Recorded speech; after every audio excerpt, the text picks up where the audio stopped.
பார்த்தேனே உயிரின் வழியே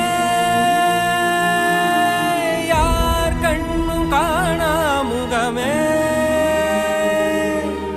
கல் என்று நினைத்தேன் உனையே நீ யார் என்று சொன்னாய் மனமே தான் நீயா எதில் நீ இருந்தாய்